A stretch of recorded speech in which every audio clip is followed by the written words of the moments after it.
सबसे औला वाला हमारा नबी, सबसे बाला वाला हमारा नबी, अपने मौला का प्यारा हमारा नबी, दोनों आलम का दूल्हा हमारा नबी, मुल्क कौनैन में अंबिया ताजदार, ताजदारों का आका हमारा नबी।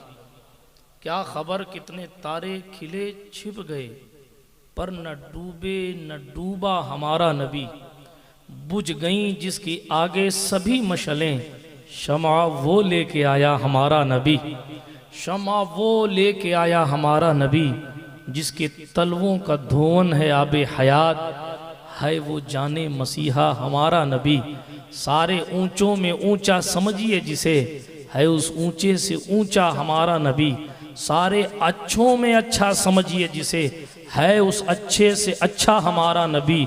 जिसकी दो बूंद है कौसरो सलसबील, है वो रहमत का दरिया हमारा नबी। अशार तो बहुत हैं मगर एक शेर इसमें ऐसा है, अंबिया से करूं अर्ज क्यों मालिको, अंबिया से करूं अर्ज क्यों मालिको। किससे अर्ज करनी है? नबियों से। आशिक अर्ज कर रहा है, अंबिया से करूं अर्ज क्यों मालिको। कैसा प्यारा है, कैसा नबी है ये तुम्हारा हमारा नबी, तुम्हारा हमारा नबी। मुस्तफ़ा जाने रहमत की ये शान है। फिर मक्ते में कहा, गमज़दों को रज़ा मुज़्दा दीजिए कि है बेकसों का सहारा हमारा नबी। और बहुत सारे अशार हैं। अल्लाह पाक एक एक शेर को अपनी बारगाह करम में कबूल फरमाए। अल्लाह पाक का बड़ा करम है कि उसने हमें और आपको इस महफिल पाक में बैठने की सआदत बख्शी है।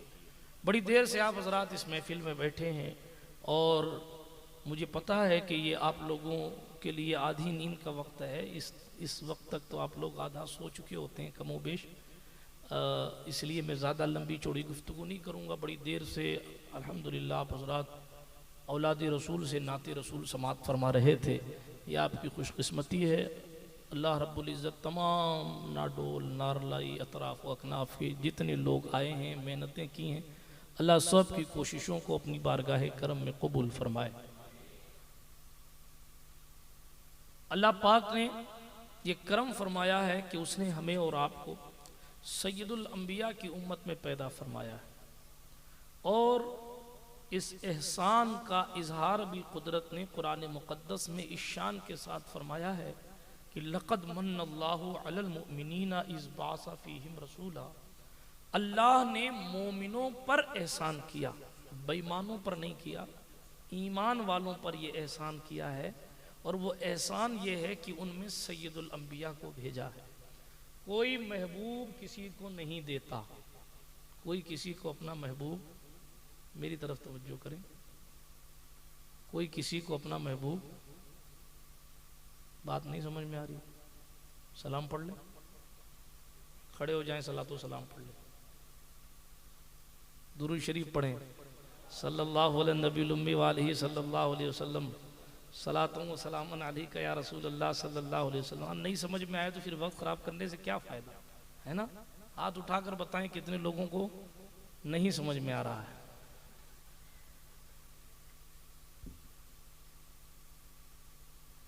अल्लाह पाक का करोड़ों एहसान है कि उसने हमें और आपको सैयदुल अंबिया की उम्मत बनाया। आदम अलैहि तहियत व तस्लीम अबुल बशर हैं, मेरे मुस्तफ़ा अबुल अरवाह हैं। आदम की जिस्मानियत जिस वक्त मौजूद नहीं थी, मेरे महबूब उस वक्त मौजूद थे, बल्कि नबी बनकर मौजूद थे। ये अलग बात है कि वो नूरानियत की दुनिया में थे, जिस्मानियत का लिबास उन्होंने ज़ेबतन नहीं फरमाया था। उन्होंने जिस्मानियत का लिबास, लिबास बशरी हमारी और आपकी तालीम के लिए ज़ेबतन फरमाया है, वरना हज़ारों साल तो रहमत आलम आलम नूरानियत में थे। आदम का पुतला बनाया जा रहा है, हुजूर नूर बनकर देख रहे हैं। आदम अलैहिस्सलाम दुनिया में तशरीफ़ ला रहे हैं, हुजूर देख रहे हैं। कुदरत ने जनाब आदम अलैहिस्सलात व तस्लीम के जिस्म को तैयार करने के लिए उसी मोहम्मद अरबी के नूर को हज़रत आदम की पेशानी में डाला। बाज़ रिवायत में है कि पुश्ते आदम में नूर था, कभी जनाब पेशानी आदम में नूर था और कभी नूर देखने की तड़प आदम को हुई तो सरकार आदम के अंगूठों में नूर था। सरकार आदम अला नबीना अलैहि तहियत व सना है, सरकार आदम अलैहि सलात व तस्लीम है। कुदरत ने इनके वजूद के अंदर नूर मोहम्मदी रखा है और नूर मोहम्मदी की बरकतें सरकार आदम को इस शान के साथ मैसर आ रही हैं कि उनके दरबार में आकर मलकूती सिफात के लोग, उनके दरबार में आकर फरिश्ते उन्हें सजदे कर रहे हैं, ताजीम के लिए सजदा कर रहे हैं। हुक्म खुदा भी है, ताजीम नूर मुस्तफ़ा भी है। और जो शख्स ताजीम से इनहिराफ कर गया वो अज़ाज़िल से इबलीस बन गया। आप वाक़या सुन चुके हैं, तफसील में जाने का वक्त भी नहीं रखता, तेजी के साथ बात करूंगा। सरकार आदम अलैहि तहियत व सना है। हजरत आदम अभी पहले इंसान है, मगर उस पहले इंसान को बता दिया गया है तेरी पेशानी जिसके सदके चमक रही है वो दुनिया का आखिरी नबी है। हाँ, वो पहला इंसान जिस नूर की तलाश में और जिस नूर की ज़ियारत में बेकरार है। खुदा का शुक्र है कि कुदरत ने हमें उस नूर वाले का उम्मती बनाया है जिसको देखने के लिए आदम बेकरार हैं। और आदम इस बात पर फख्र करते हैं कुदरत ने मेरी पुश्त में उनको रखा है, कुदरत मेरी सुल्ब से उन्हें पैदा फरमाएगी। बल्कि मारिजुन नबुव्वा का एक किस्सा पढ़ देता हूँ, आपके ज़ौक़ के मुताबिक मेरा जी चाह रहा है। नूर मुस्तफ़ा के हवाले से बात याद आई, नासिक में पढ़ा था, आज आपको सुना देता हूँ। सरकार मुस्तफ़ा करीम सल्लल्लाहु अलैहि वसल्लम का नूर मुबारक सरकार आदम की पेशानी में है। बात तफसील है, तफसील तलब है, उधर नहीं जाता। किस तरीके से सरकार आदम को के पास इब्लीस आया, सरकारी हवा के पास गया। कुरान ने कहा था वला तक़रबा हाज़िही शजरा, इस पेड़ के करीब मत जाना, मगर उस पेड़ के करीब वो चले गए। गेहूं खा लिया, हाजत पेश आई, कुदरत ने सरकार आदम के कपड़ों को ले लिया। अब आदम बेसतर हो गए। अब आदम को अपना सतर छुपाना है तो वो पत्ते तलाश कर रहे हैं। इस पेड़ के नीचे जाते हैं तो पेड़ ऊंचा हो जाता है, उस पेड़ के नीचे जाते हैं तो पेड़ ऊंचा हो जाता है, उस पेड़ के नीचे जाते हैं तो पेड़ पत्ते नहीं देता, ऊंचा हो जाता है। अल्लाह अकबर। घूमते घूमते थक गए, मगर हर पेड़ जो है वो ऊंचा हो जा रहा है, नीचा कोई नहीं होता कि आदम पत्ते तोड़कर खुद को छुपा लें, पत्ते तोड़कर अपना सतर छुपा लें। खुदा की कुदरत देखें। इतने में सरकार आदम अलैहिस्सलाम इंजीर के दरख्त के नीचे पहुंचते हैं। जब इंजीर के दरख्त के नीचे हजरत आदम पहुंचे तो वो पेड़ बजाय ऊंचा होने के नीचा हो गया, वो पेड़ बजाय ऊंचा होने के नीचा हो गया। जब वो पेड़ नीचा हो गया तो जाहिर बात है कि पेड़ों ने सरकार रब्बे काबा के दरबार में, रब्बे काबा की बारगाह में ये अर्जी लगाई, मौला ये सारे पेड़ हैं, ये हम सारे पेड़ हैं, आदम हमारे करीब आते, चूंकि आदम से तूने कहा है इस पेड़ के करीब मत जाना। हजरत आदम उस पेड़ के करीब चले गए, इसलिए तूने उनका सतर उनसे ले लिया, उनके सतर को छुपाने वाली चीज उनसे ले ली। ऐ अल्लाह ताला, ऐ बारी ताला, ऐ बारी ताला, ऐ परवरदिगार, ऐ मालिक हकीकी, हमने किसी ने पत्ते नहीं दिए आदम को, मगर आदम है कि इंजीर के पेड़ के नीचे खड़े हुए तो इंजीर के पेड़ ने आदम को पत्ते दे दिए। इसलिए मौला इंजीर के पेड़ से पूछगछ होनी चाहिए। कुदरत ने अपनी शान के मुताबिक पूछा, ऐ दरख्त इंजीर तूने पत्ते क्यों दिए? पत्ते क्यों दिए? नाडोल वालों, अपने मुकाम सिर्फ नाडोल वालों क्या, दोसूरी वालों, खाने राव वालों, अरे सिर्फ हिंदुस्तान वालों नहीं बल्कि तमाम रूए जमीन वालों, और जमीन वालों नहीं बल्कि आसमान वाले भी जिस मुस्तफा पर नाज करते हैं, मैं उस मुस्तफा के नूर की शान पढ़ रहा हूं। नसीब चमके हैं फर्शियों के कि अर्श के चांद आ रहे हैं, झलक से जिनकी फलक है रोशन वो शम्स तशरीफ ला रहे हैं। निसार तेरी चहल पहल पर हजारों ईद रबीउल अव्वल सिवाय इब्लीस के जहां में सभी तो खुशियां मना रहे हैं। सुने, जमाने भर का ये कायदा है कि जिसका खाना उसी का गाना, जिसका खाना उसी का गाना, है ना आप बावफा? तो फिर गाइए। सरकार आदम है, पेड़ नीचे हो गया, इंजीर ने पत्ते दे दिए, कुदरत के दरबार में शिकायत की गई, इंजीर से पूछगछ हुई, क्यों पत्ते दे दिए? इंजीर के पेड़ ने कहा, मेरे अल्लाह मेरी क्या खता, मेरे अल्लाह मैंने जब आदम को अपने सामने देखा, तवज्जो है, मैंने जब आदम अलैहिस्सलाम को अपने सामने देखा, जब मैंने आदम को अपने सामने देखा तो मैंने कहा, है इंजीर, आज तेरा मुकद्दर जागा है कि जो जिब्रील के सामने खड़ा हो जाए तो जिब्रील उसे सजदा करता है, जो जिब्रील के सामने खड़ा हो जाए तो जिब्रील उसको ताजीम के सजदे करते हैं। अगर मीकाईल को इजाजत मिल जाए तो मीकाईल उसके सामने खड़े होकर सजदा करते हैं। कुरान आज तक शहादत देता है, फसजदल मलाइकतु कुल्लुहुम अजमऊन, एक भी फरिश्ता बाकी नहीं रहा, सब के सब फरिश्तों ने सजदा कर लिया। आज वही आदम मेरे सामने खड़े थे, मैंने मौका गंवाना मुनासिब नहीं समझा। आदम को देखकर नहीं, आदम की पेशानी में नूरे मोहम्मद को देखकर मैं झुक गया। आदम ने पत्ते तोड़ लिए तो मैं क्या कर।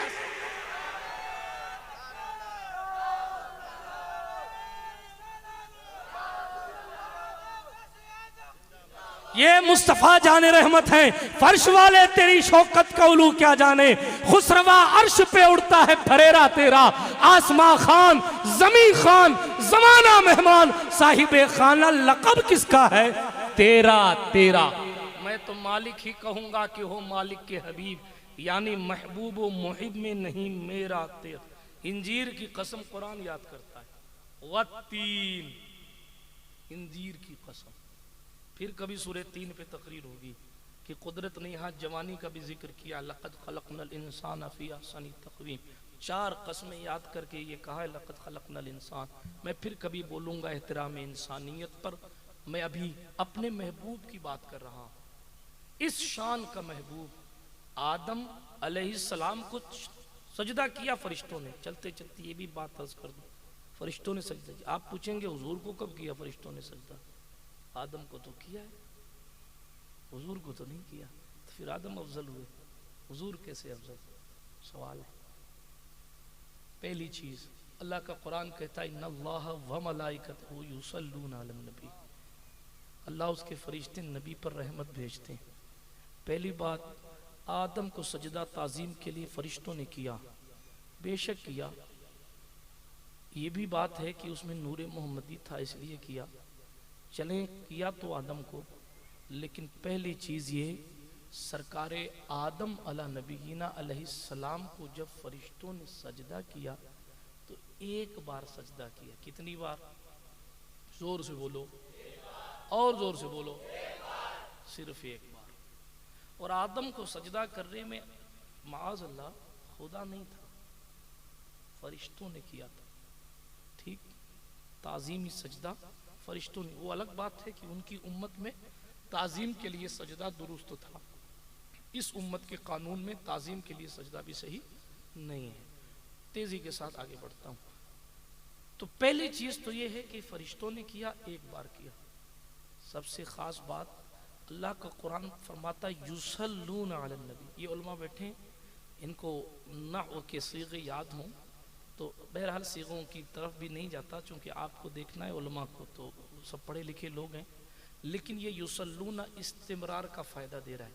मतलब ये कि एक बार नबी पर रहमत नहीं भेजी गई, एक बार नबी पर दुरूद नहीं पढ़ा गया, बल्कि फरिश्ते मुसलसल महबूब खुदा पर दुरूद पढ़ते ही रहते हैं। युसल्लूना का तर्जुमा ये पढ़ते हैं, ये नहीं कहा पढ़ा है,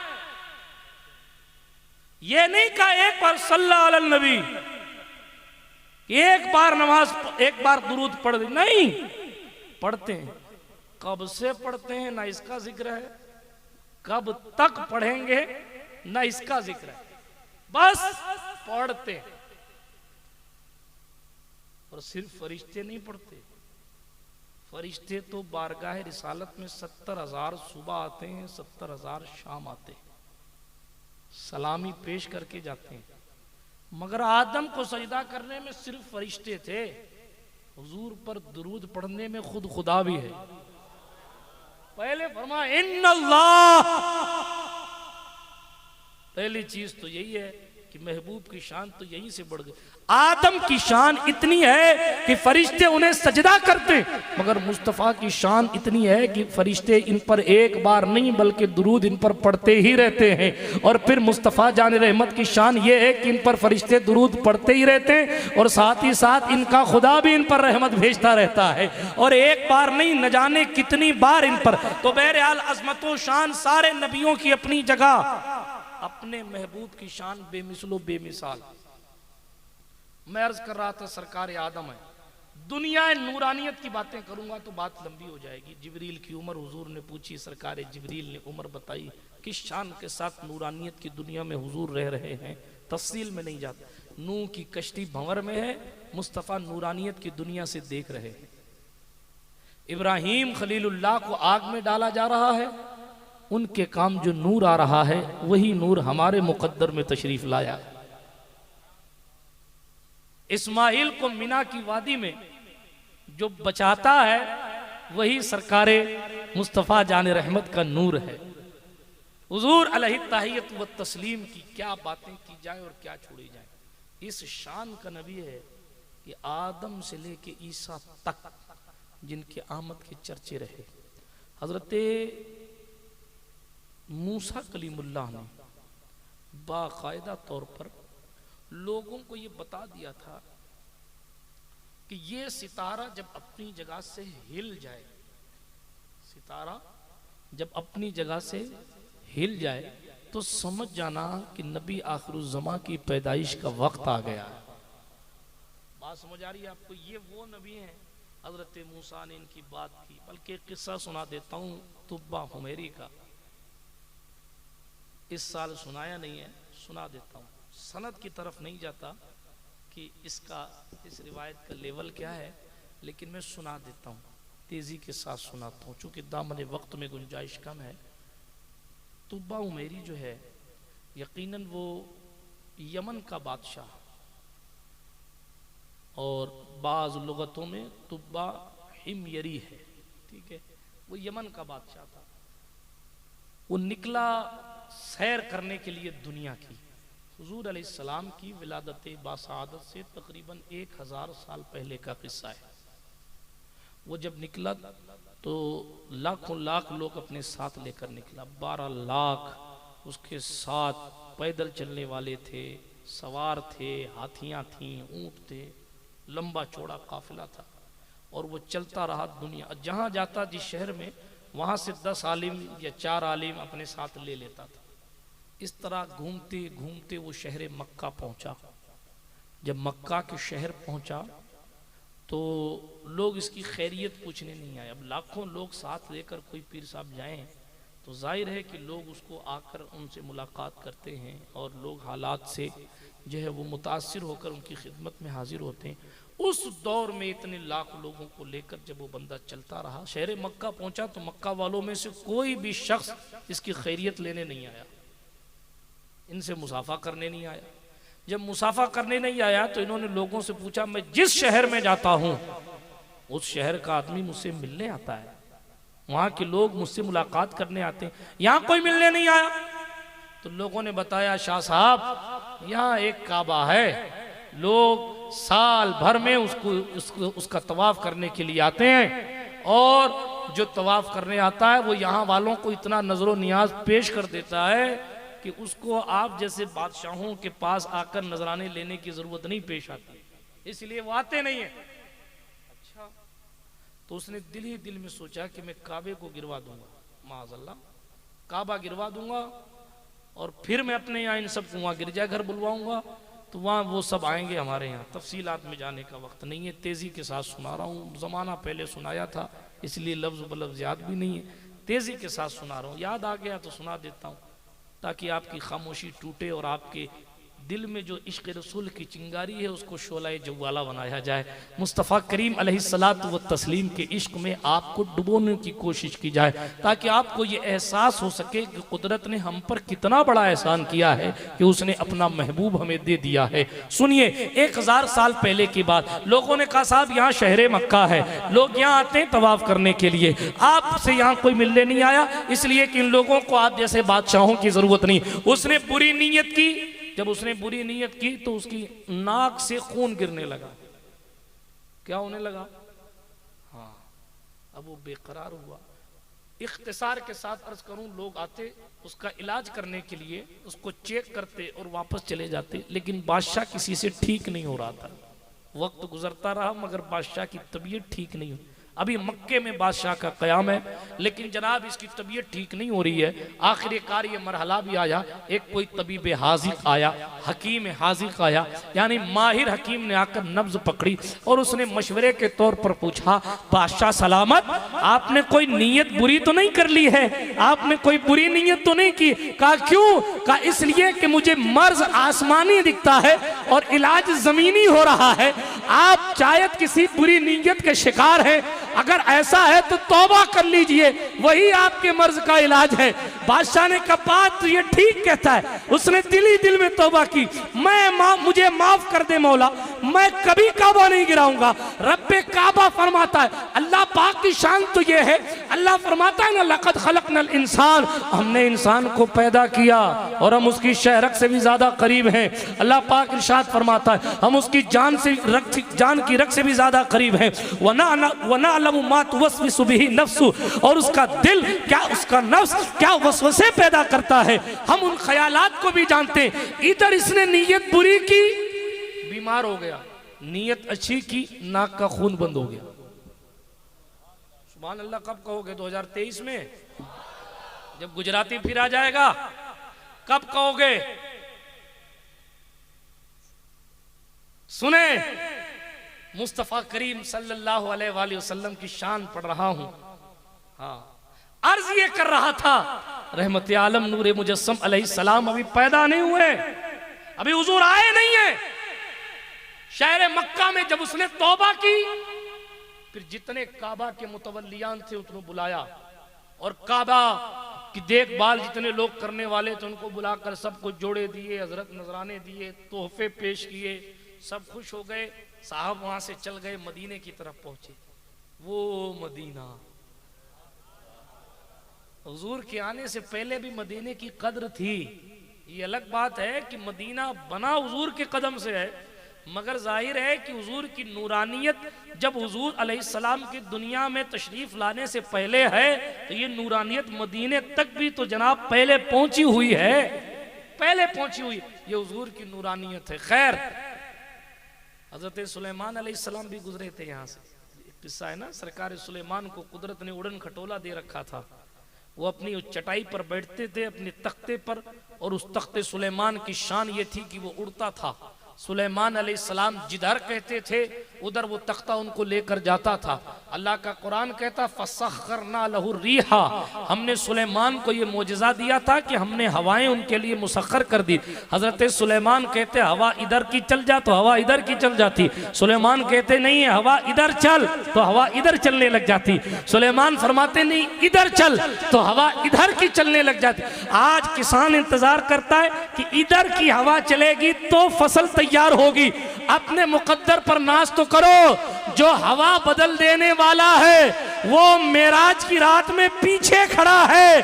तो जब मुक्तदी हवाएं बदल देता है तो मुसीबतों की हवाएं बदलना हुजूर के लिए कौन सी बड़ी बात है। वो तो मदीने से इशारा करते हैं तो जनाब गम सभी राहतों तस्कीन में ढल जाते हैं। जब कर्म होता है हालात बदल।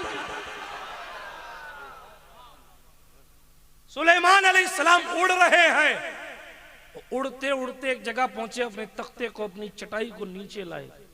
जब नीचे लाए तो पैदल चले और पैदल चलने के बाद फिर बैठ गए उड़न खटोले पर और उड़ गए। साथियों ने पूछा हजरत ये पैदल चलने के लिए उतरे थे आप? ऊपर चलते उड़ते उड़ते पैदल चलने के लिए उतरे थे? हजरत सुलेमान अला नबीना अलैहिस्सलाम ने फरमाया सुनो, पैदल क्यों चला तुम्हें पता है? का नहीं पता क्यों पैदल चले। सरकार सुलेमान ने कहा पैदल इसलिए चला कि ये जमीन कोई आम जमीन नहीं है, ये जमीन कोई आम जमीन नहीं है। फिर कैसी जमीन है? कहा वो जो नबियों का इमाम है, वो जो आखिरी नबी बनकर आएगा, वो जो खातिमुन नबीयीन है, वो पैदा तो किसी और शहर में होंगे मगर हिजरत फरमाकर जिस सरजमीन को आबाद करेंगे वो यही अर्ज़े तैबा है। मैंने जमीन देखते हुए नहीं बल्कि मुस्तफा करीम देखते हुए पैदल चलकर गुजर रहा हूं ताकि हुजूर की सरजमीन का एहतराम हो जाए। ये मदीना है। बहरहाल मैं फिर कभी फजाइले मदीना पढ़ूंगा, अभी मैं तेजी के साथ आगे बढ़ रहा हूं, अपने महबूब की बात कर रहा हूं और बात तकरीबन जलसा जल्दी ख़त्म भी करना है चूंकि हजरत लोगों को बाहर जाना भी है। तेजी के साथ बात को ख़त्म करता हूं। सरकार सुलेमान अलैहिस्सलाम की बात बीच में आ गई तो मैंने अर्ज कर दिया आपको। मदीना पहुंचे कौन? तो बादशाह यमन मदीना पहुंचे। 1000 साल पहले की तकरीबन बात, इब्ने असाकिर वगैरह दूसरी किताबों में है। बाज़ ने सनद पर एतराज़ात भी किए हैं मगर चूंकि फ़ज़ाइल मुस्तफ़ा की बात है इसलिए पढ़ देता हूं। ठीक, तवज्जो है आपकी? हाथ उठाकर बताएं। हाँ माशाअल्लाह, सिर्फ सुभान अल्लाह नहीं या रसूल अल्लाह भी कहते हैं। हाँ, ताकि लगे ना कि आप जिंदा दिली के साथ सुन रहे हैं माशाअल्लाह। नाडोल वाले सुन रहे हैं। अच्छा, तवज्जो के साथ सुनिए, इसलिए कि जिक्र उसका हो रहा है। जब उनका जिक्र होता है तो इंसान भी सुनते हैं और फरिश्ते भी सुनते हैं। और सिर्फ फरिश्ते भी नहीं सुनते, चलते हुए जिन्नात भी सुनते हैं, औलिया अपनी कब्रों से सुनते हैं। इसलिए कि जहाँ जहाँ भी उजाला दिखाई देता है मेरे हुजूर का जलवा दिखाई देता है। किसी की कब्र रोशन है या किसी का घर रोशन है, इसी नूर के सदक़े रोशन है।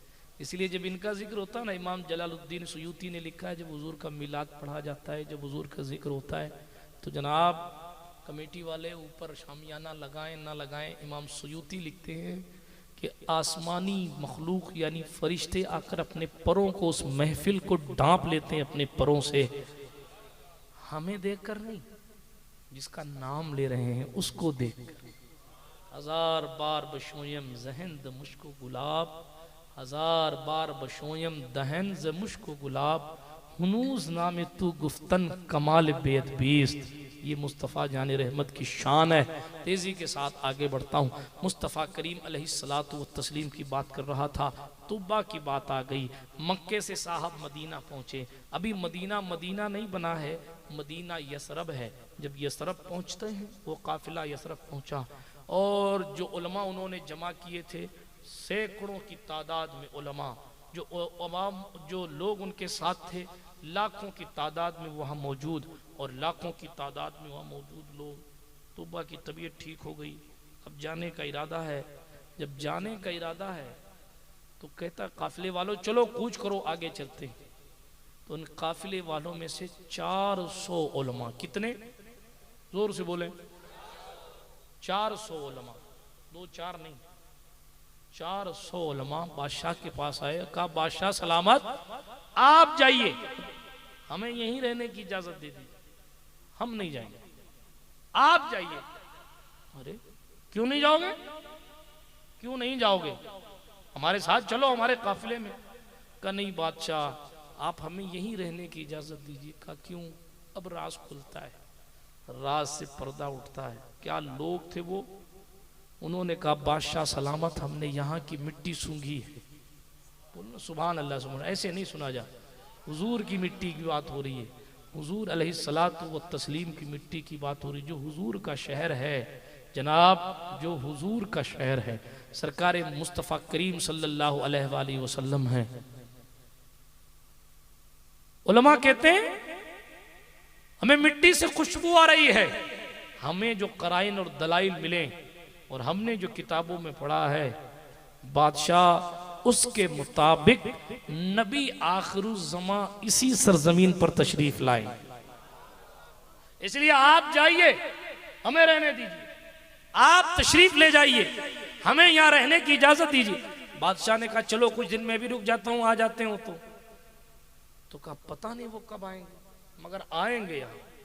कुछ दिन बादशाह भी ठहरा तारीख की किताबों के मुताबिक, और उसके बाद बादशाह ठहरने के बाद जब उसको लगा कि पता नहीं कब उनका बुरूद मसऊद होगा, तो उसने एक ख़त लिखा, और ख़त लिखने के बाद उसने उन उलमा के हवाले वो ख़त कर दिया, और उनको यूं ही नहीं छोड़ दिया 400 उलमा के लिए 400 मकानात तैयार करवाए उस दौर में, और 400 मकान तैयार करवाने के बाद एक डबल मंजिला मकान अलग तैयार करवाया।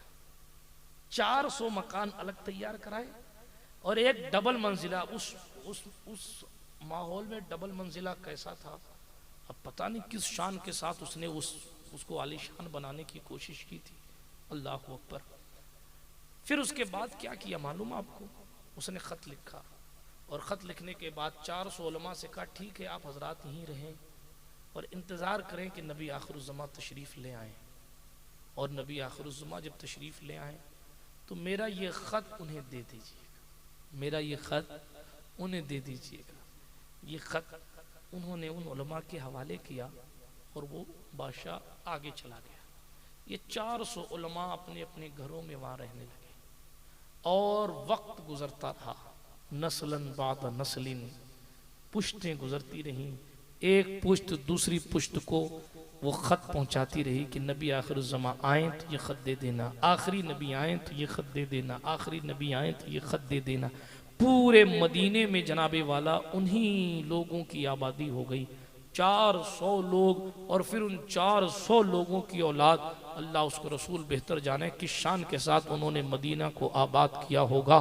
तेज़ी के साथ मैं बात अर्ज़ कर रहा हूँ, मुस्तफ़ा करीम सल्लल्लाहु अलैहि वसल्लम अभी तशरीफ़ नहीं लाए। वक्त गुज़रता रहा, दिन गुज़रता रहा, दिन गुज़रता रहा।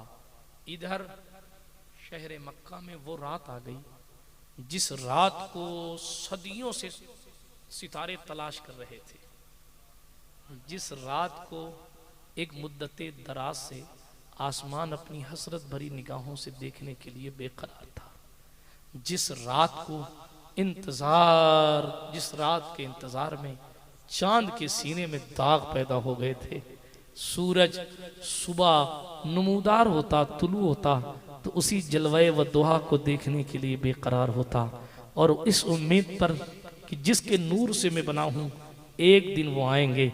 आदम ने कहा था वो आएंगे, नूह ने कहा था वो आएंगे, शीस ने कहा था वो आएंगे, इब्राहीम ने कहा था वो आएंगे, इस्माइल ने कहा था वो आएंगे, यहया और ज़करिया ने कहा था वो आएंगे, इलियास ने कहा था वो आएंगे, जुल्किफ्ल दानियाल यसा ने कहा था वो आएंगे, जनाब लूत ने कहा था वो आएंगे, हज़रत साले ने कहा था वो आएंगे, हज़रत हूद ने कहा था वो आएंगे, जनाब इसहाक ने कहा था वो आएंगे, हज़रत याकूब ने कहा था वो आएंगे, यूसुफ ने कहा था वो आएंगे, सरकारे मूसा कलीम ने कहा था वो आएंगे, हज़रत हारून ने कहा था वो आएंगे, नस्लन बाद नस्लिन सरकारे ईसा रूहुल्लाह ने कहा था वो आएंगे।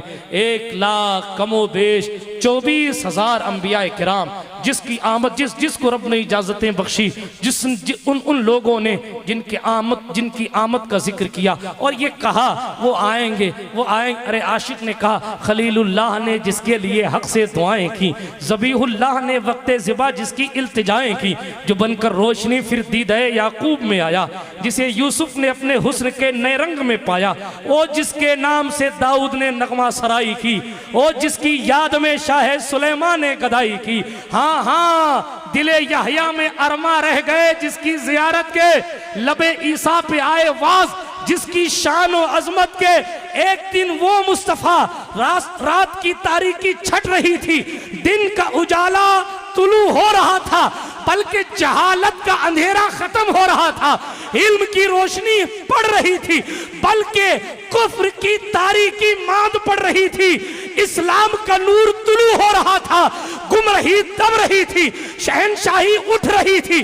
जिस वक्त हसरत और यास में डूबी हुई दुनिया उम्मीद की किरण की तलाश में थी, सैयदा आमिना हजरत अब्दुल मुत्तलिब के घर एक बेयारो मददगार बहू जिसकी आमद का इंतजार कर रही थी, जनाब अब्दुल्लाह की आंखों का नूर बनकर, वो सैयदा आमिना का जिगर पारा बनकर सिसकती हुई इंसानियत को मजबूरियों की बेड़ियों से निकालकर आजादी का तौक पहना देने वाला अपने खुदा से टूटे हुए रिश्तों को एक लख्त तू भूले हुए लोगों को खुदा के करीब कर देने वाला, मोहब्बतों का पैगाम आम कर देने वाला, बेटियों को जिंदा दफन करने वालों के लिए बेटियों को जन्नत का सामान बनाने वाला एक ऐसे मौके पर तशरीफ ले आया।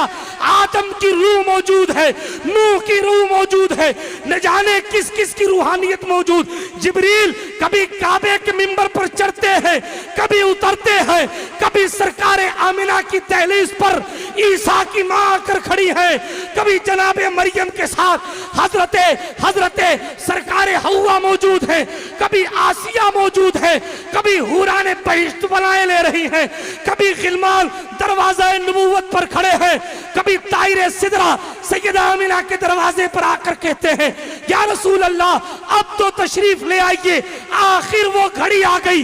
किसी का इंतजार लम्हे करते हैं, किसी का इंतजार घड़ियां करती हैं, मगर ये वो जात है जिसका इंतजार सदियां कर रही है, और सदियां गुजरने के बाद आखिर वो घड़ी आ गई कि जिस सुहानी घड़ी चमका तैबा का चांद उस दिल अफरोज साअत पे लाखों से।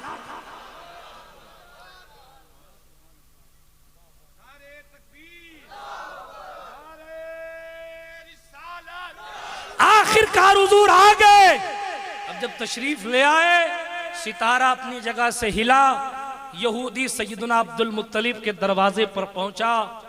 मैंने सुना है आपके घर कोई शहजादा पैदा हुआ है। किसने बता दिया? कब पहले की किताबों में कुछ पढ़ा था, उस किताबों के हवाले से मैंने देखा कि सितारा अपनी जगह से हिल गया है।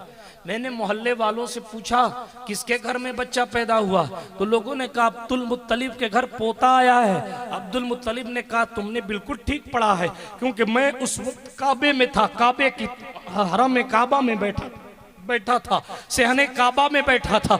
मैंने काबे को झूमते हुए देखा।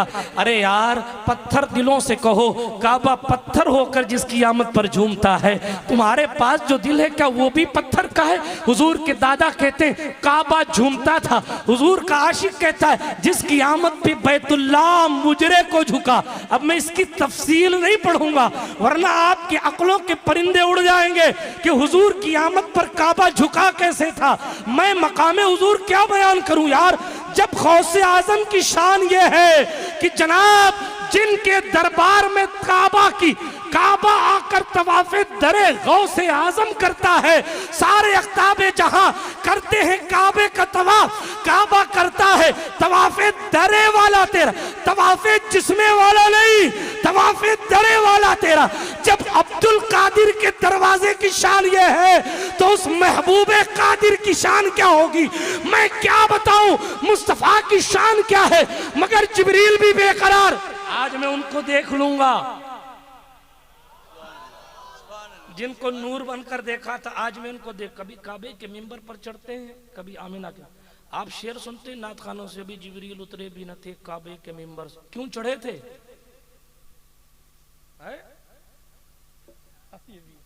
चढ़े क्यों थे? चढ़े क्यों थे? तो रिवायत में आता है वो काबे के मिंबर पर चढ़कर कहते थे ऐ मेरे अल्लाह, तेरे महबूब की विलादत का वक्त करीब है, अब जल्दी से हुजूर को जाहिर फरमाते, अब जल्दी से जाहिर फरमाते। तो कभी जिब्रील उतरे भी न थे दुआ करके। अभी जिब्रील उतरे नहीं थे कि इधर मुस्तफ़ा करीम अलैहिस्सलाम तशरीफ ले आए। रोए नहीं कि हम कह दें कि किलकारियां गूंज गई। हाँ, खतीब साहब से किलकारियां कैसे गूंजेंगी? हुजूर तो रोए नहीं। हज़रत आमिना ने यह कहा ही नहीं कि मैंने अपना बेटा पैदा किया। हज़रत आमिना ने तो फरमाया फ़खरज मिन्नी नूर, मुझसे नूर निकला, मुझसे नूर निकला। और आमिना तो आमिना है, अब्दुर्रहमान इब्ने औफ की वालिदा हज़रत शिफा, जिनको सरकारी रिसालत माप की दाया बनने का शरफ हासिल हुआ, वो कहती फ़ादा अली मा बैन अल मशरिक़ वल मग़रिब, मैं दाएं बाएं ऊपर नीचे देखती, सिवाय नूर के कुछ नजर ही नहीं आता था।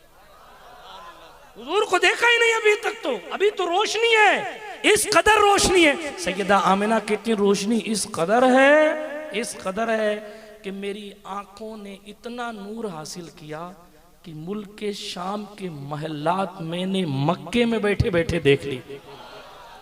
नाडोल वालों, जो मुस्तफ़ा पैदा होते वक्त इतना नूर लेकर पैदा हो रहे हैं कि कि अगर माँ उस नूर को देख ले तो शाम के महल तक देखती हैं, हैं? और कुरान कहता है वलल आखिरतु खैरुल लका मिनल ऊला, आपकी हर आने वाली घड़ी पिछली से बेहतर। जब पैदाइश के वक्त नूर इतना था तो फिर जनाबे वाला निकाह के वक्त नूर कितना होगा, फिर हिजरत के वक्त नूर कितना होगा।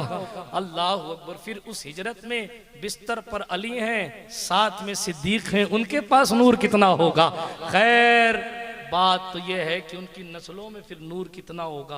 आला हजरत ने उन्हीं तमाम नूर को देखकर कहा था सुबह तैबा में हुई बटता है बाड़ा नूर का, सदका लेने नूर का, सदका लेने नूर। आया है तारा नूर। ये क्यों कहा, क्यों कहा ये? इसलिए कि सीरत की किताबों में लिखा है जिस वक्त हुजूर पैदा हो रहे थे, हजरत शिफा, यही हजरत शिफा कहती, सितारे इतने करीब हो गए थे लगता था कि गिर पड़ेंगे। करीब था कि सितारे गिर पड़ेंगे। तो आला हजरत कहते हैं सितारे गिरने के लिए नहीं, महबूब का सदका लेने आए थे सदका लेने। अभी सुबह हो रही है, तैबा की सरजमीन है। खैर चलें, बात लंबी हो जाएगी, तेजी के साथ मैं अपनी गुफ्तगू को खत्म करता हूं। मैं विलादत पढ़ना नहीं चाहता था, मगर बस हुजूर की महफिल है, जो चाहें बुलवाएं। तेजी के साथ आगे बढ़ता हूं। अभी हुजूर तशरीफ ले आए, जब तशरीफ ले आए दास्तान लंबी, एक रिवायत पढ़ देता हूँ। हज़रत अब्दुल मुत्तलिब कहते हैं काबे को झूमता देखा, और सिर्फ काबा झूम भी नहीं रहा था बल्कि नाते भी पढ़ रहा था। वुलिदल मुस्तफा वल मुख्तार अल्लज़ी तहलिकु बियदिहिल कुफ्फार व यतहरु मिन इबादतिल असनाम व यअमुरु बिइबादतिल मलिकिल अल्लाम। समझ में आई बात? आई कि नहीं आई? तो तर्जुमा करने की जरूरत नहीं है।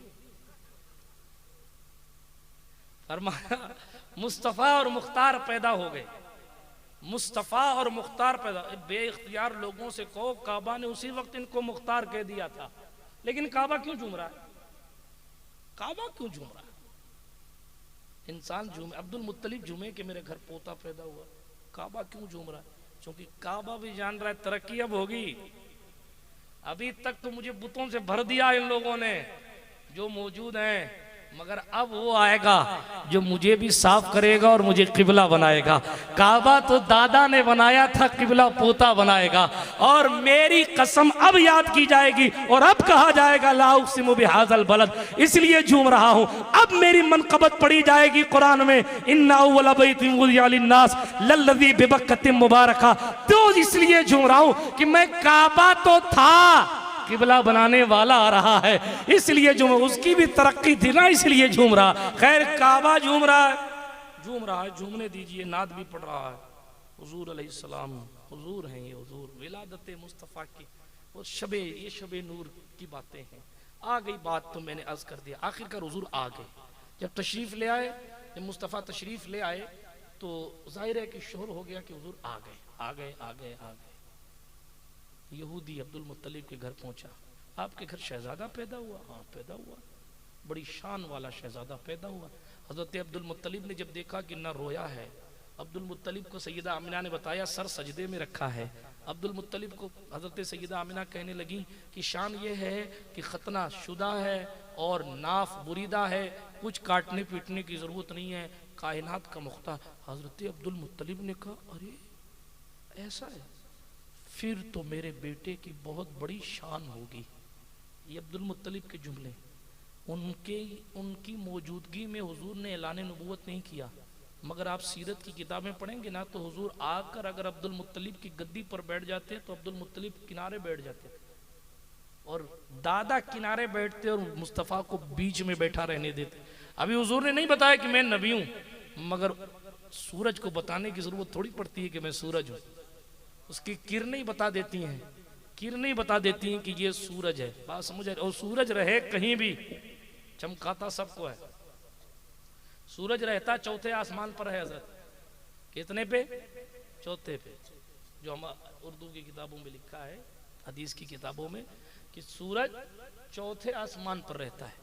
और चौथे आसमान से सूरज चमकता दमकता ही नहीं बल्कि चमकाता भी है। जब सूरज एक जगह रह के दुनिया को चमका सकता है, पैदा होने वाला पैदा मक्के में हो आराम मदीने में करे, मगर रिसालत का सूरज पूरी दुनिया को अपने ही नूर से चमका रहा है। सुने, अब्दुल मुत्तलिब की चौखट पर यहूदी पूछा, आपकी इजाजत हो तो मैं आपके पोते की जियारत कर लूं? कौन दादा अपने पोते को छुपाएगा, और वो भी जब इस शान वाला पोता हो। हजरत अब्दुल मुत्तलिब लेकर आए। जब लेकर आए, यहूदी ने हुजूर की जियारत की। सुभान अल्लाह, हुजूर की जियारत की। वो मुस्तफ़ा जिसकी मासूम अदाओं को देख कर तारीख दिलों में रोशनी पड़ गई। वो मुस्तफ़ा जान रहमत जिसके दांतों के नूर से दीवार रोशन हो जाया करती थी। वो मुस्तफ़ा जान रहमत जिसकी आंखों की शान माज़ागल बसर व मातगा है, जिसकी दांतों की चमक को कुरान व नज्म कहता है, जिसकी जुल्फ़ों को वल्लैल से ताबीर किया जाता है, जिसके सीने को अलम नशरह लका सदरक से याद किया जाता है, जिसकी आंखें माज़ागल बसर व मातगा का ताज पहने हुए।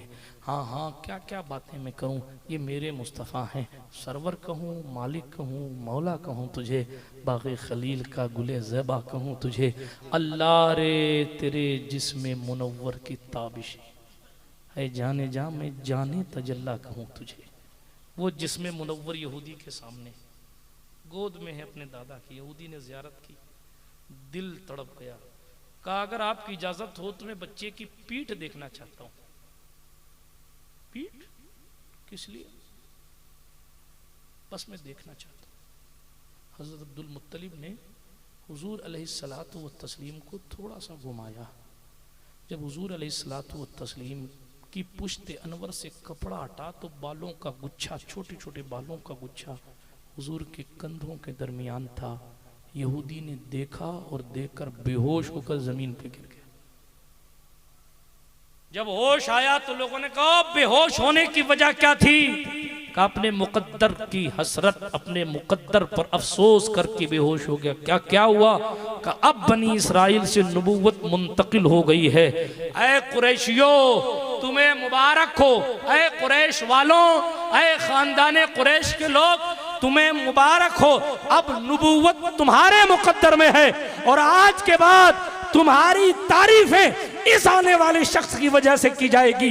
ये कोई आम जात नहीं है, ये नबी आखिरुज़्ज़मा है। और ये जो पुश्त देखी मैंने, ये मूसा कह गए थे कि वो आएंगे तो उनकी पीठ पर अल्लाह की मोहरे नबूवत होगी। ये जो बालों का गुच्छा है, ये मिन जानिबिल्लाह मोहरे नबूवत। या रसूल अल्लाह। अभी हुजूर आए, जवान हुए। अब मैं क्या बचपन सुनाऊं, मैं आपको क्या जवानी सुनाऊं, मैं आपको क्या शर्म व हया वाली आंखें सुनाऊं, मैं क्या आपको, बहुत दास्तान लंबी है।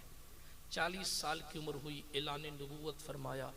53 साल की उम्र हुई सरकारे मदीना की, और हुजूर ने हुक्म खुदा से हिजरत फरमा ली। बिस्तर पे अली को छोड़ दिया, साथ में सिद्दीक़ अकबर को ले लिया, चल गए। हिजरत नहीं पढ़ूंगा, फिर कभी जश्न सिद्दीक़ अकबर होगा तो मैं पढ़ूंगा। अभी मैं आगे चलता हूँ तेजी के साथ।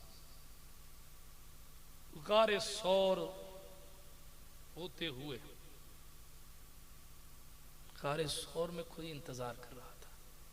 ये रिवायत 20 साल नहीं पढ़ी, पढ़ देता हूँ, बीच में आ गई, हो सकता है बातों में आई इसीलिए। जब कोई मंत्री रास्ते से गुजरता है, जब कोई मंत्री रास्ते से गुजरता है तो यातायात पुलिस अधिकारियों की ये ड्यूटी होती है कि साहब मिनिस्टर साहब जा रहे हैं, कलेक्टर साहब जा रहे हैं, किधर से जाएंगे रूट तय करो, ट्रैफिक से खाली रखना, कांस्टेबल्स खड़े रखना ताकि उनको जाने में कोई तकलीफ। ये है ना, मैं दुनिया का, ये दुनिया का रूल है। अब जब कलेक्टर साहब के लिए इतना सिस्टम है तो फिर अहमद मुख्तार का रूट किसने सेट करना है? कुदरत ने जमाना पहले रूट सेट कर रखा है। महबूब इधर से जाएंगे और इधर से जाकर यहीं ठहरेंगे। आप सुहेल बापू और अब्दुल कादिर साहब की तारीख लेते हैं तो इनका कयाम कहाँ होगा? कुदरत जब मक्के से मदीना भेजेगी तो उनके कयाम का ख्याल नहीं होगा। कयाम गारे सौर में, क्या मुकद्दर है गारे सौर का कि कुदरत ने क़याम मुस्तफ़ा के लिए गारे सौर को चुना। क्या मुकद्दर है सिद्दीक़ अकबर का कि कुदरत ने यार गार बनाने के लिए किसी और को नहीं, सिद्दीक़ अकबर को चुना। दास्तान लंबी है, मैं सिर्फ वाक़या पढ़ के आगे बढ़ता हूँ। वाक़या भी आपने सुन रखा है, लेकिन एक बात करनी है, वो करके आगे। हुआ क्या, आपने देखा कि सांप आया, हज़रत अबू बकर सिद्दीक़ को तकलीफ़ दी। सिद्दीक़ अकबर ने ये फ़िक्र दी, जान चली जाए नींद मुस्तफ़ा की ख़राब नहीं होनी चाहिए। वाक़या आपने सुन रखा है, नहीं सुनाऊंगा, फिर कभी सुनाऊंगा। आखिरी बात ये कि सांप ने ये कहा कि या रसूल अल्लाह, मैंने ईसा अलैहिस्सलाम, मैं ईसा के दौर का जिन्नात हूँ, ईसा के दौर का जिन्नात। मैंने सुन रखा था कि नबी आखिरुज़्ज़मा आएंगे और इधर से गुजरेंगे, ये इसलिए मैंने कहा। ये वो जिन्नात बता रहा है कि मैंने सुन रखा था। पता चला अल्लाह ने रूट तय भी किया था और ईसा को बताया भी था कि इधर से गुजरेंगे। इसीलिए ईसा ने अपने वालों से जिक्र किया तो जिन्नात के ताज़रात, जब से सुना है तब से यहीं गोशा नशीन हूँ, कभी तो वो जलवाए जहां आ रहा नजर आएगा। ये देखने की तड़प रहती थी लोग, हमारी तड़प ही गायब हो गई। वो अल्लाह वाले लोग, नबियों ने जिसके चेहरे के देखने के लिए तमन्नाएं जाहिर की, आज हम जिसकी उम्मत में हैं, हम कभी नहीं सोचते कि काश हम हुजूर को देख लें, कभी नहीं सोचते कि हमें भी दीदार मुस्तफ़ा हो जाए, कभी नहीं सोचते। अगर ऐसा सोचते होते तो आंखें यूट्यूब की गंदगियों से नहीं भरी होती। अगर ऐसा सोचते होते तो दिल बुग़्ज़, इनाद, हसद और जलन से नहीं भरे होते। इसलिए कि हुजूर को देखने के लिए ख्यालात भी पाक होने चाहिए, निगाहें भी पाक होनी चाहिए।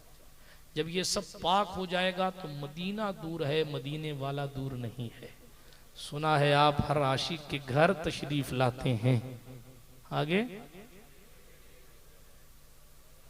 सिर्फ पढ़ने के साथ साथ काश रियल वाली तमन्ना पैदा करते तो क्या माहौल बन जाए कि हुजूर हमारे वाले, हुजूर के लिए भी तो फिर इंतज़ाम भी तो हुजूर वाले होने चाहिए।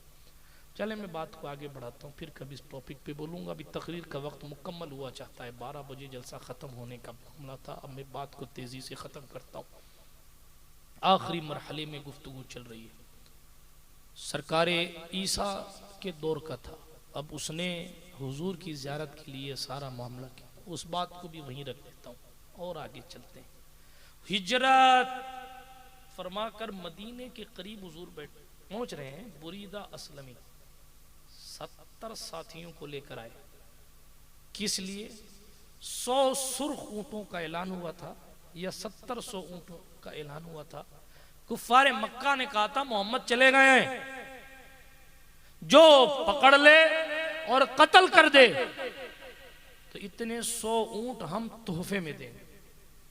वो तलाश में निकले हैं। हुजूर पर नजर पड़ी उनकी।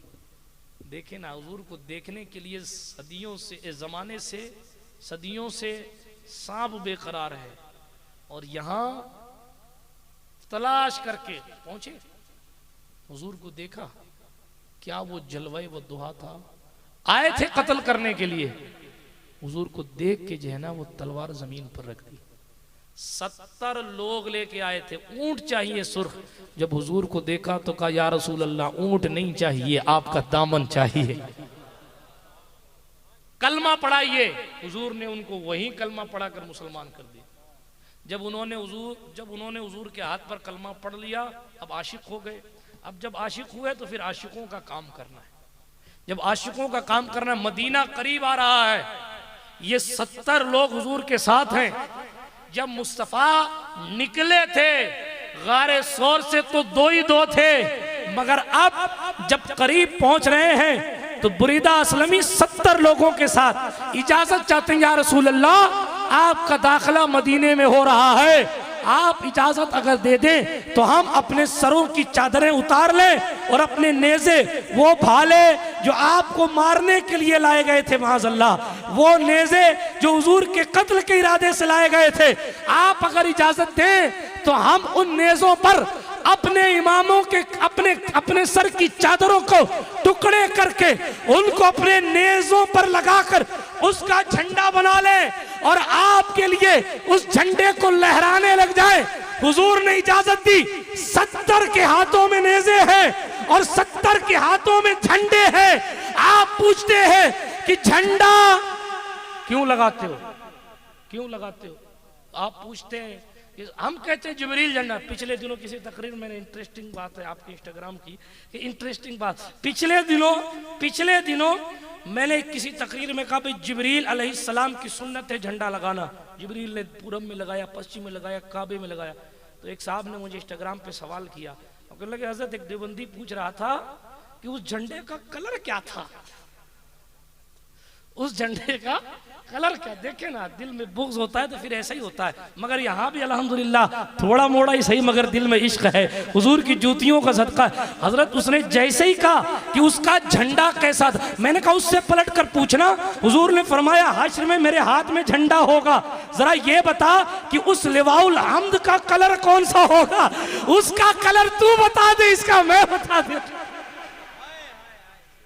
उसका तू बता दे, इसका मैं बता देता हूं। खैर चले, ये बात एक जुमला मोतरजा के तौर पर बीच में आ गई।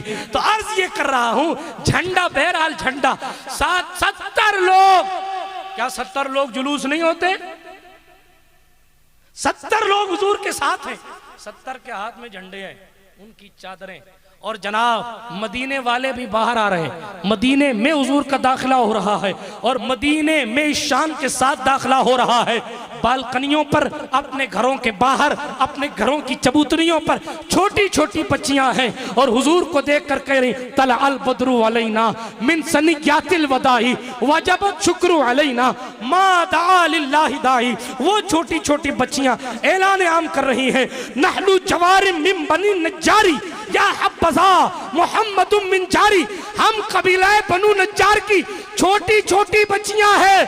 हमारी किस्मत बदल गई कि अब कायनात का मुख्तार हमारा पड़ोसी है, हमारा मुकद्दर। तो देखो, नहनु जवारिम मिन बनी नज्जारी या हब्बज़ा, हमें मुबारक हो मुहम्मदुम मिन जारी कि हुजूर हमारे पड़ोसी हो गए। ये नात नहीं तो क्या है? जुलूस में नात पढ़ना सहाबा की सुन्नत, जुलूस में झंडा लहराना बुरीदा इस्लामी की टीम की सुन्नत। हुजूर ऊँटनी पर बैठे हैं, वो कहता हुजूर मेरे घर कयाम, वो कहते हैं हुजूर मेरे घर कयाम, वो कहते हैं हुजूर मेरे घर, वो कहते हैं हुजूर मेरे। हुजूर ऊँटनी छोड़ दो, क्या कर दो? ऊँटनी को छोड़ दो, मेरी ऊँटनी छोड़ दो। जहां रुक जाएगी कयाम वहीं होगा, आगे किसी का दिल नहीं टूट। हुजूर जानते हैं कयाम कहाँ होगा, मगर खुद से आदमी नहीं बोलता ना। शेख सादी ने कहा है कि बुरी खबर मत सुनाओ, सब्र कर लो ताकि कोई और सुना दे, ताकि तुम्हारा स्टेटस बरकरार रहे। ये मैं कह रहा हूं ताकि तुम्हारा स्टेटस बरकरार रहे। सुने, तेजी के साथ बात को खत्म करने लगा। हुजूर ने फरमाया सल्लल्लाहु अलैहि वसल्लम, ऊँटनी छोड़ दो, जहां रुकेगी वही मेरी कयामगाह। ऊँटनी चलती रही, चलती रही, चलती रही, चलती रही, चलती रही। हजरत अबू अय्यूब अंसारी का घर आ गया। किसका घर आया? जोर से। हजरत अबू अय्यूब अंसारी का घर आ गया। ऊँटनी रुक गई, ऊँटनी, हुजूर उतर गए, तशरीफ ले आए जमीन से। जब हुजूर तशरीफ ले आए ऊँटनी की पुष्ट से, अब हुजूर जैसे तशरीफ आवर हुए ना, ये घर किसका था जहां ऊँटनी रुकी थी? अबू अय्यूब अंसारी। लेकिन अबू अय्यूब अंसारी की तहवील में था, अबू अय्यूब इसके मालिक नहीं थे। फिर ये कौन सा घर है जहां ऊँटनी रुकी है? वो 1000 साल पहले वो 400 मकान अलग और वो जो दूसरा वाला अलग बनवाया था, उसी के सामने जाकर ऊँटनी रुकी है। हुजूर बज़ाहिर तो अबू अय्यूब के घर जा रहे हैं, मगर हकीकत यह है अबू अय्यूब 1000 साल से हुजूर के घर में रह रहे थे। हुजूर दूसरे के मकान में नहीं, अपने मकान में जा रहे। और कमाल ये है, जब ऊँटनी को पता है कि जाना कहाँ, अरे पीठ पर बैठ जाए तो ऊँटनी को पता है कि जाना कहाँ है, कंधे पे उठा ले तो अली को कैसे पता ना हो कि करना क्या।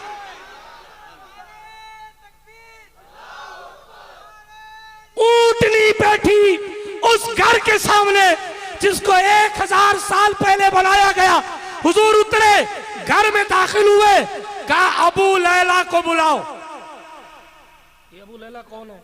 वो जो खत 1000 साल से चल रहा है, उस वक्त वो खत अबू लैला के पास था। उस वक्त वो खत अबू लैला के पास। अबू लैला हुजूर के सामने आके खड़ा हुआ। हुजूर ने फरमाया तुम अबू लैला हो? कहा या रसूलल्लाह। फरमाया लाओ वो हिमयरी का खत मुझे दे दो। अरे आपको कैसे बता? अल्लाह गनी, लाओ तो अव्वल हिमयरी का खत मुझे दो। अबू लैला ने हुजूर के हवाले किया। वो 1000 साल पुराना, पता नहीं किस शान के साथ लिखा था वो खत और किस चीज पे लिखा था वो खत, हुजूर के हवाले किया गया। जब हुजूर के हवाले किया तो हुजूर ने सहाबा के बीच में सुनाया। वो खत लिखा था मिन, यानी जानिब से, किसके? हकीर बंदे, कम तरीन मखलूक, तुब्बा हमयरी की जानिब से अफजल तरीन मखलूक मोहम्मद अरबी के नाम।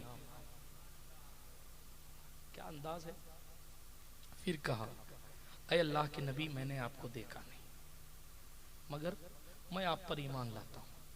आप जिस किताब का ऐलान करेंगे मैं उस किताब के हर हर्फ पर ईमान रखता हूँ। इस मजमून के बाद उसने कहा जब कयामत कायम हो तो मुझे भूल मत जाइएगा, मेरी नजात का सामान करवाइएगा, आप शाफ़े महशर हैं। ये कहा, बस इस मजमून का ख़त था वो। हुजूर अलैहिस्सलाम ने वो ख़त वापस पैक किया और फरमाया बहुत बहुत मुबारकबादी और खुशखबरी हो तुझे तो मेरी, कि तूने मेरे आने से पहले ही इन लोगों को मेरे नाम का ख़त दे रखा था और ये जुमले तूने कह रखे थे। ये हमारे हुजूर हैं जिनके आने से पहले भी दुनिया उनकी मुंतज़िर थी और जिनके तशरीफ़ ले जाने के बाद भी दुनिया की रोशनी बाकी है। और जिस दिन रब चाहेगा उस दिन क़यामत आ जाएगी। मुस्तफ़ा करीम अलैहिस्सलाम के दीवानों, अल्लाह पाक फरमाता है अल्लाह ने एहसान किया है मोमिनीन पर कि उनमें अपना महबूब भेज दिया है। जब अल्लाह ने एहसान किया है तो एहसान फरामोश मत बनो। आखिरी बात है, एहसान फरामोश मत बनो। जब अल्लाह ने एहसान किया है तो उस एहसान का शुक्रिया भी अदा किया करो। मीलाद की महफिलें सजाया करो।